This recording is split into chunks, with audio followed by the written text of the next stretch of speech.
A paz do Senhor, queridos, é um grande privilégio poder estar com os irmãos em mais um dia e poder compartilhar um pouquinho da palavra do Senhor sobre as nossas vidas.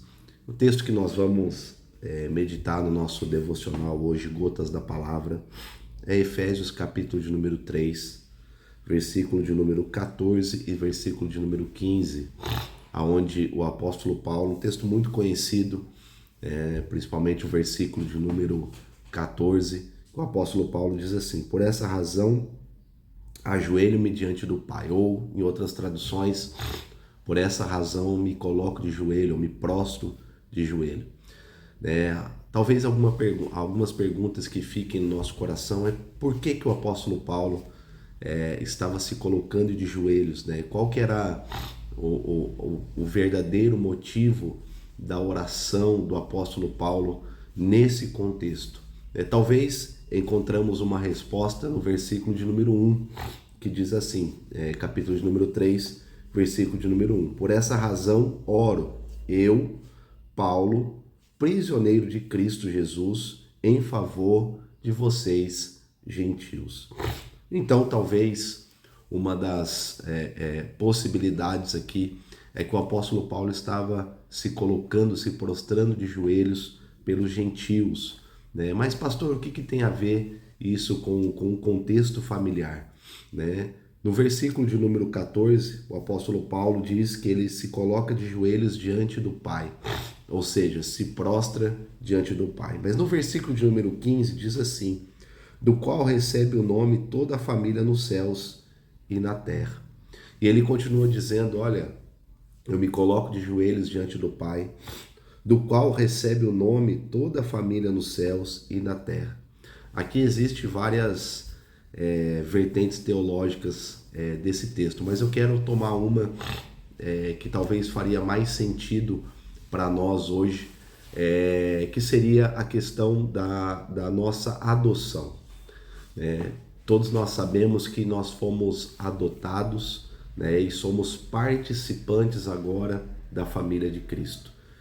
E o apóstolo Paulo, como um grande pregador dos gentios, o homem que foi usado por Deus para propagar o evangelho do Senhor aos gentios, ele se coloca diante do Pai, a favor dos gentios, aqueles que estavam se convertendo, famílias que estavam se convertendo, e ele se coloca diante do Pai, intercedendo por eles, para que a graça e a bondade e a fidelidade do Senhor esteja sobre a vida dessas famílias.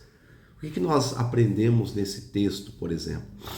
Que o apóstolo Paulo, ele intercede pelas famílias, aquelas que estavam sendo adotadas, atraídas para a família de Cristo, nos céus e na terra. Então, famílias celestiais, famílias que estavam assumindo um compromisso com o Senhor. Essas sim levavam a identidade do Pai. Queridos, nesse dia eu quero trazer uma breve reflexão ao seu coração, que nós temos que ter uma atitude assim como a do apóstolo Paulo, no momento de fragilidade. Talvez o apóstolo Paulo viu, no versículo de número 2 diz que certamente vocês ouviram falar da responsabilidade imposta a mim em favor de vocês. O apóstolo Paulo está ali tentando de uma forma justificar ali: olha, eu tenho uma grande responsabilidade sobre a vida de vocês, então permaneçam, perseverem. O apóstolo Paulo talvez em algum momento viu ali alguma fragilidade, alguma instabilidade, e ele se colocou diante do Pai para que aquelas famílias, aquelas vidas não se perdessem na sua caminhada. Queridos, é isso que nós temos que fazer pela nossa casa. É isso que nós temos que fazer pela nossa família.